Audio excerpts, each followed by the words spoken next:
Assalamualaikum warahmatullahi wabarakatuh. Selamat pagi, siang, atau malam bagi anak-anak ibu. Semoga tetap semangat menjalani PKL-nya. Kalian adalah anak-anak yang luar biasa, anak-anak yang sangat kuat ya. Nah, untuk beberapa menit ke depan kita akan seperti biasa ya, kita akan membahas satu konsep.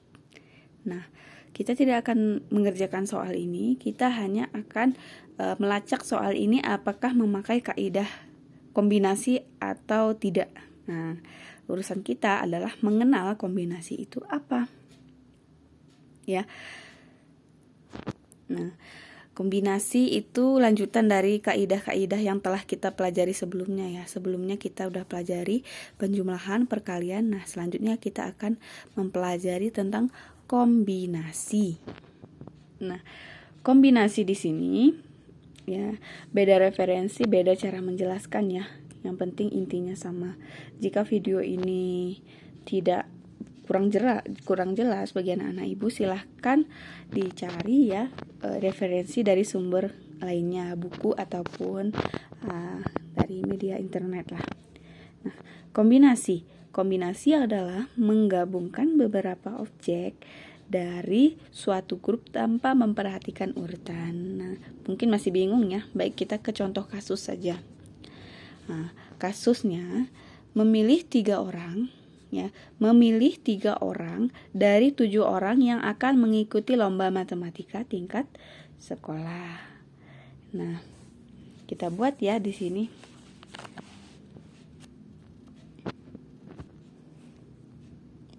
Jika kasusnya memilih 3 orang dari 7 orang, ya kita contohkan di sini ya. Dia totalnya ada berapa orang? Ada 7 orang.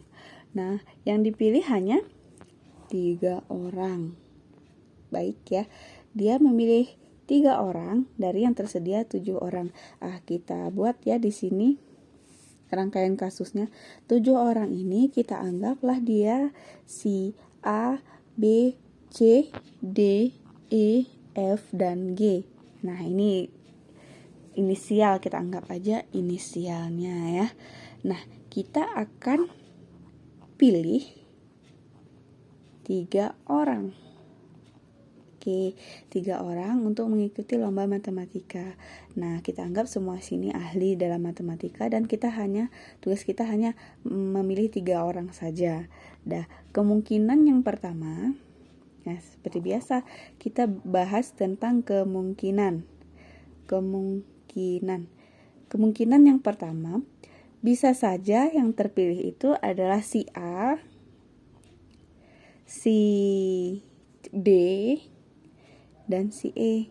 Kemungkinan yang kedua, bisa saja yang terpilih D, E, G. Nah, banyak lagi kemungkinannya. Banyak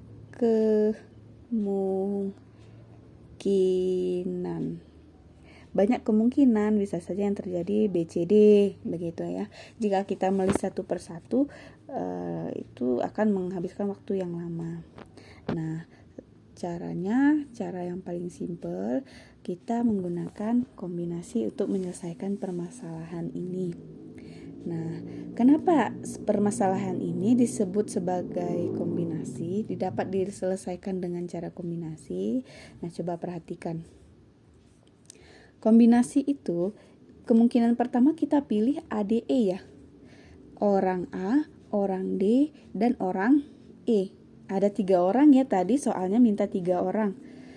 Kemungkinan salah satu kemungkinannya kita bisa pilih orang A, D, E.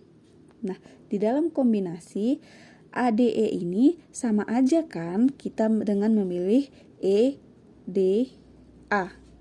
Sama tidak? Ya sama, tetap ada A, tetap ada D, tetap ada E. Walaupun urutannya berbeda, kalau 3 orangnya ADE sama 3 orangnya EDA, ya orangnya itu-itu saja. Maka kombinasi tidak memperhatikan urutan. Nah, ini dianggap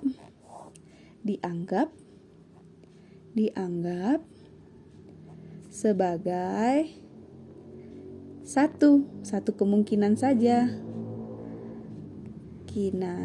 Jadi kemungkinan yang satu ini ADE atau EDA atau